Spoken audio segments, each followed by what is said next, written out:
Vamos iniciar o nosso curso agora sobre geoprocessamento e sensoriamento remoto. Meu nome é Cleverton, então vamos começar essa primeira aula. Então, é, vamos partir para o PDF.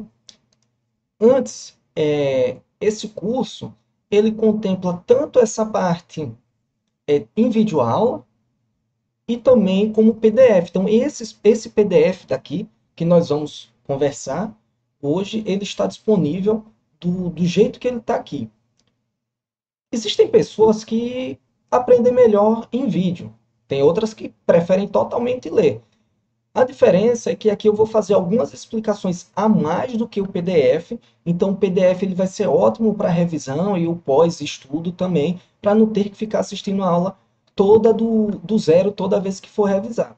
E também no PDF existem alguns termos que podem ser considerados um pouco mais técnicos e que a pessoa que está começando agora, que ela não é da área e precisa estudar essa matéria, ela não vai entender muito bem ou vai ter que pesquisar o significado. Então, nessa parte teórica, em vídeo, nós teremos algumas explicações a mais do que no PDF, mas o PDF está completo.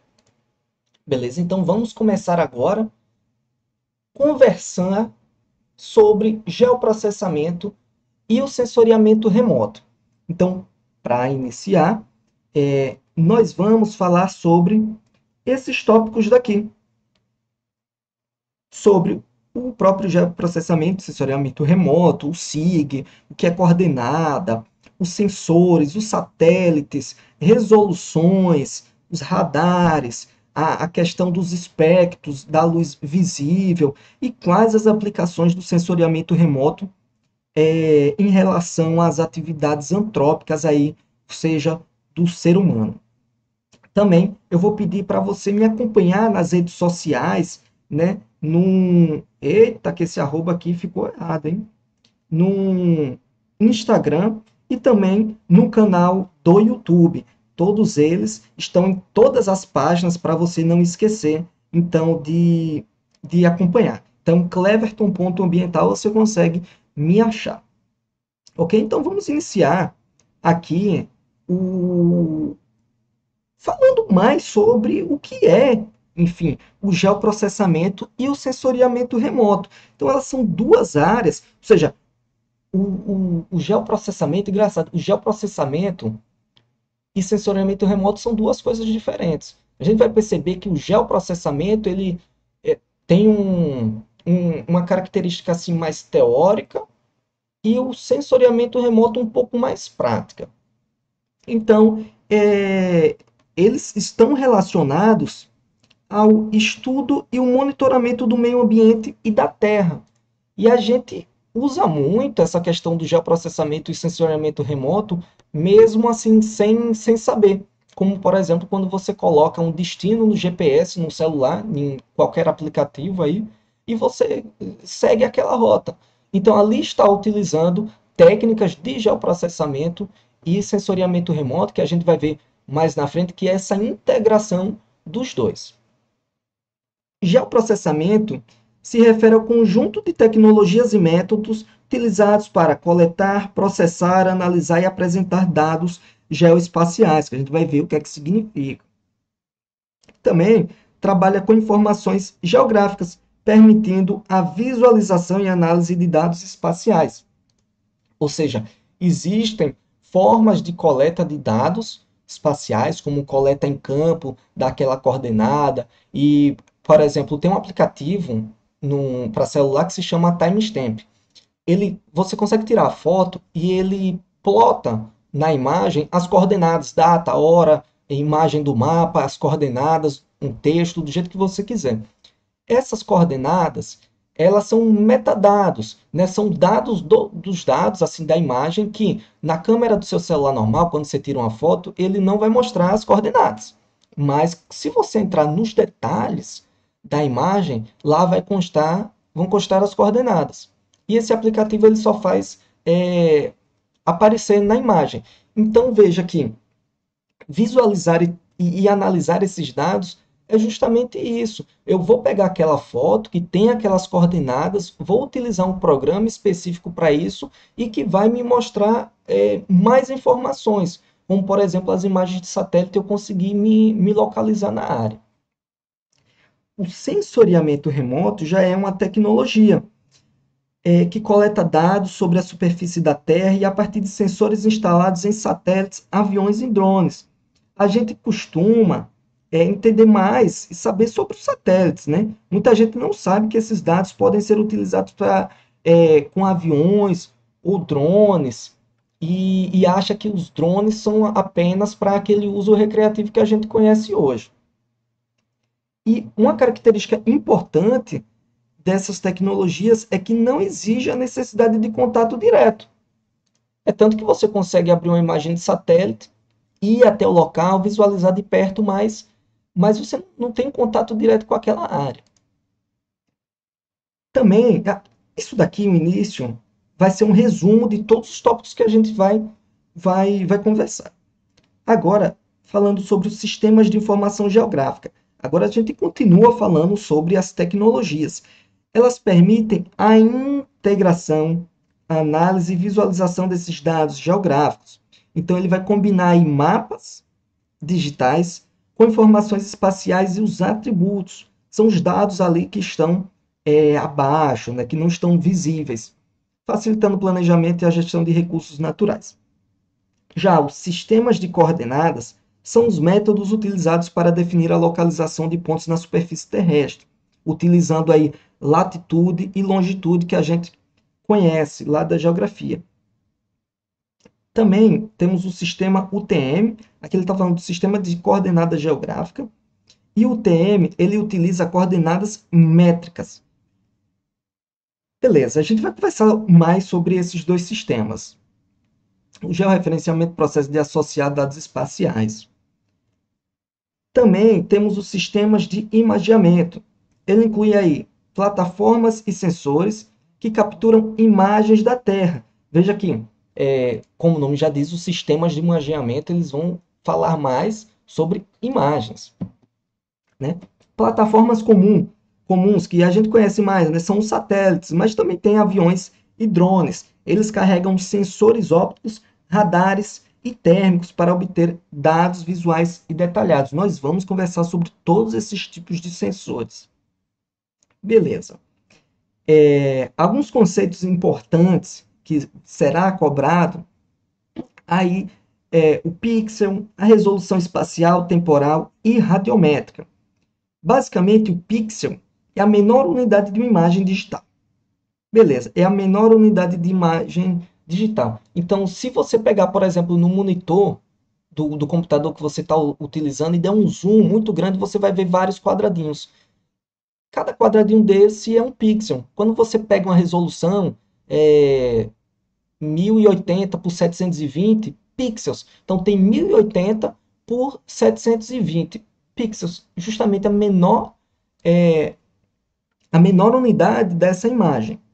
Resolução espacial, como o nome já diz, fala sobre, assim, o nome não é tão intuitivo assim, né? Ele fala sobre o nível de detalhe de uma imagem que essa imagem pode representar. Nós vamos explicar melhor sobre isso lá na frente. Também a resolução temporal. Aqui sim o nome é mais intuitivo, ele se refere à frequência, ao tempo. Né? Então, basicamente assim, existe um radar que tira foto dessa área a cada 5 dias, a cada 16 dias, a cada, enfim, 3 meses. Então, ele fala sobre o lapso temporal da coleta de informações de uma determinada área. Resolução radiométrica fala sobre a capacidade do sensor em distinguir os diferentes níveis de intensidade da radiação. Nós vamos conversar um pouco melhor sobre isso lá na frente, mas basicamente nós estamos falando de uma escala de cinzas. Imagens de radar. E esse radar, que a gente vai falar agora, serve o radar de trânsito também. Ele segue os mesmos fundamentos, é o mesmo radar, como se fosse assim, o mesmo funcionamento do sensor de radar. Eles podem capturar topografia e estrutura dos objetos, imagens multiespectrais. Eles utilizam várias bandas. Então vamos lá, a gente está falando de imagens de radar e já passamos para imagens multiespectrais aqui rapidamente. Vamos com calma. Imagens de radar eles podem ser utilizados para topografia e estrutura de objetos. Beleza. Multiespectrais, como o nome já sugere, serão múltiplos, vários espectros da luz visível. A gente vai ver que existem radares que utilizam, por exemplo, o infravermelho próximo, outros espectros da luz. Existem radares que são multiespectrais, que utilizam vários para várias finalidades. Então, eles acabam coletando mais informações do que sensores que utilizam somente um espectro. Mas não significa que um sensor multiespectral seja melhor ou pior do que um que utiliza somente um, porque vai depender da finalidade. Então, se aquele sensor ele utiliza, seja um termal, que vai utilizar ali um infravermelho, por exemplo, ele está interessado em coletar informações sobre a temperatura da área. E aí a gente consegue identificar, por exemplo, pontos de incêndios, né? E outros tipos de espectros não seriam assim tão úteis para isso. Então, não é porque ele utiliza só um espectro que ele é pior do que o multiespectral. Imagens multitemporais também são sequências de imagens da mesma área em diferentes momentos, utilizadas para monitorar ao longo do tempo, para monitorar essas mudanças. Então, eu pego aquela área e eu vou avaliar o desmatamento naquela área. Então, tirou a cada 15 dias imagens daquela área. Então, houve a ocorrência de desmatamento, vamos comparar no ano de 2024. Então, nós vamos ter uma sequência de imagens que vai demonstrar ali que houve desmatamento ou não. O sensoriamento remoto ele tem aplicações cruciais no planejamento, monitoramento e controle dos recursos naturais e atividades humanas. Beleza, nós vamos falar aqui, estão relacionados às atividades antrópicas, ou seja, do ser humano. Eu vou diminuir aqui do ser humano.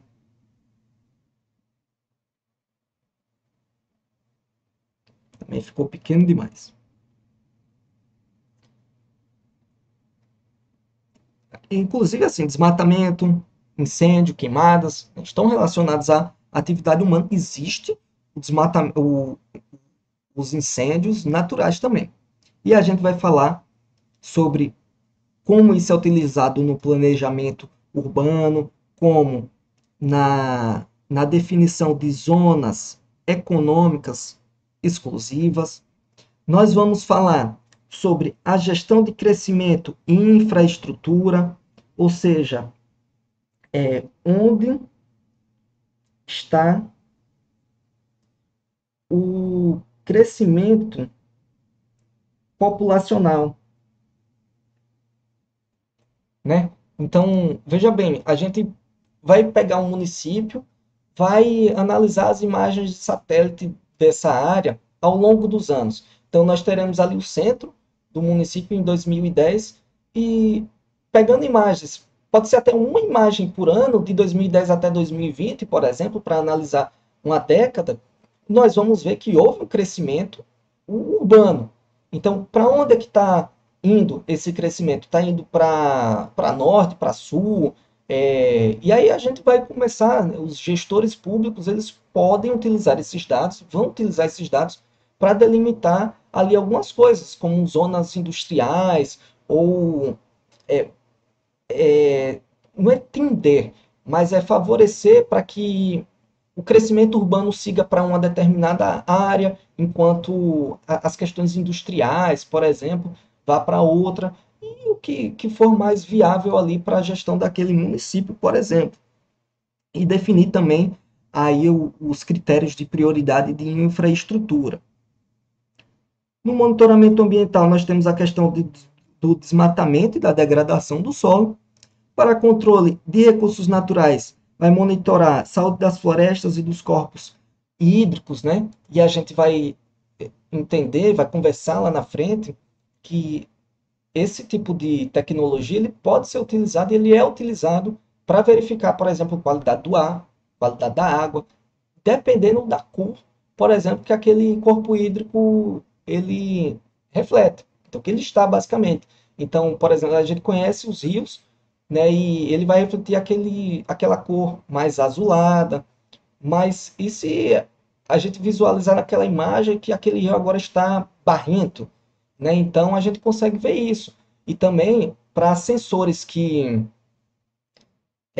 são sensíveis a, a nuvens, por exemplo, eles assim vão sofrer com a questão da poluição atmosférica. Então, por exemplo, você pegar ali algumas áreas industriais de São Paulo, até urbanas mesmo de São Paulo, em algumas épocas do ano, que tá aquela nuvem de fumaça, aquela nuvem de poluição, em outros países também. Então, a gente vai conseguir definir que há um nível de poluição ali a partir dessas imagens de satélite, a partir dessas tecnologias. Também é muito utilizado na agricultura. Então, com a agricultura aí, chamada de agricultura de precisão. Então, imagine você pegar uma área rural, uma propriedade rural de 20 mil hectares e você ter que fazer a delimitação do plantio de soja e de milho, por exemplo, nessa área. Só que sem esse tipo de tecnologia, você teria que ir em loco, né? Você iria ter que ter o contato direto, que a gente viu que no sensoriamento remoto a gente não precisa ter o contato direto. Sem a utilização dessa tecnologia, nós teríamos que ter. Então, a pé, ia de carro, ia de qualquer outro meio de transporte para fazer essa delimitação, coletar aquele dado, ou fisicamente, com algum tipo de marcação, de barreira, de cerca, enfim. Mas é utilizado nessa chamada agricultura de precisão, principalmente para grandes áreas e até para avaliar a melhor maneira de distribuição e de uso daquele solo. As plataformas de imageamento desempenham um papel essencial na coleta de dados visuais precisos e detalhados, utilizado aí no monitoramento ambiental, agricultura, segurança, pesquisa científica e planejamento urbano. Beleza. Alguns componentes importantes sobre o geoprocessamento e o sensoriamento remoto. SIG são os sistemas de informação geográfica.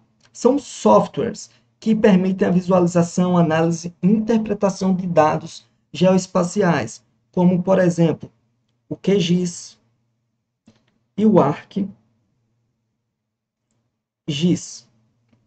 Então, os sistemas de informação geográfica eles já estão ligados ao processamento desses dados. Foram coletados e a gente vai transformar esses dados numéricos, né, binários, enfim, em imagens. Então, para isso, são utilizados programas de computador que vão tratar esses dados e a gente vai trabalhar em cima deles, fazer todo o mapa, colocar as informações necessárias, legendas, é, colorir para identificar algumas características daquele mapa, como delimitações, rodovias, vias, áreas de plantio, enfim, basicamente são programas de computador. Então, sistemas de informação geográfica eles vão tratar esses dados. Cartografia digital, basicamente é a criação de mapas e representações gráficas digitais de dados geográficos. Né? A gente sabe que existia a cartografia, então imagine antigamente que criavam aqueles mapas em papel gigantes, mapas de navegação, e hoje nós temos a cartografia digital, que é justamente com a utilização desses programas de computador. Banco de dados geográficos são armazenamento de dados espaciais em formatos que permitem sua manipulação e análise. Como, por exemplo, você pode verificar no site do IBGE e coletar dados lá sobre diversas informações nos diversos estados e municípios e de nível nacional também que eles produzem. Então, eles mantêm um banco de dados para isso. Algumas aplicações, como a gente já viu, no planejamento urbano, gestão de recursos naturais, monitoramento ambiental e análise de desastres naturais, muito importante. Isso aqui foi muito utilizado, por exemplo, para as avaliações da questão de Brumadinho, Mariana, esse tipo de desastre natural. E aqui, principalmente, aquela questão das resoluções temporais, né, que a gente vai utilizar imagens ao longo do tempo para verificar, por exemplo, a questão de Brumadinho ou Mariana, de como foi, como evoluiu, né, todo aquela lama, né? Então utiliza imagens é, durante um período de tempo ali. Sensoriamento remoto, como a gente já viu, é a técnica de obtenção de informações sobre a superfície da Terra sem contato físico direto, utilizando aí sensores em satélites, aviões, drones e outras plataformas também. Principais componentes: os satélites, que a gente conhece, são equipamentos em órbita que capturam imagens e dados da Terra. Então a gente tem aqui planeta, que não é plano, né? E existem vários satélites para várias finalidades. Inclusive, por exemplo, hoje, a gente pode citar que o pessoal conhece muito, a Starlink. Então, a Starlink é uma rede, né, de um conjunto de vários satélites que viabilizam o uso da conexão à internet em todo o mundo, em várias partes do mundo, isoladas, enfim, dentro da floresta, em propriedades rurais são muito utilizadas e ajudou muito as pessoas que tinham essa restrição por morarem em localidades assim muito afastadas da área urbana em si. Os drones são veículos aéreos não tripulados e eles coletam os dados a partir de altitudes mais baixas. Já os sensores são os dispositivos que vão medir a radiação eletromagnética, como temperatura, umidade e outros parâmetros. Seguindo para as aplicações de tudo isso que a gente falou. Então, monitoramento de mudanças climáticas, como a gente viu, gestão de agricultura de precisão, detecção de desmatamento, também queimadas, e mapeamento de áreas afetadas por desastres naturais, ou não tão naturais assim. Integração. A integração de geoprocessamento e sensoriamento remoto permite um entendimento mais profundo e abrangente dos fenômenos naturais, fenômenos geográficos. Enquanto o sensoriamento remoto fornece os dados brutos, então, sensoriamento remoto fornece dados brutos, o geoprocessamento vai processar e analisar essas informações, transformando em conhecimento útil para a tomada de decisões. E aí a gente entende como conhecimento útil, por exemplo, mapas, né? Imagens. Imagens. E aí a gente iniciará na próxima aula o tópico de conceitos básicos dos sistemas, né, de informação geográfica, que são esses programas, a parte tecnológica de tratamento, de criação de imagens, mapas e de dados assim mais materiais que a gente consegue ver a partir dos dados coletados em campo, dos satélites e tratamento desses dados. Então, até a próxima aula e valeu!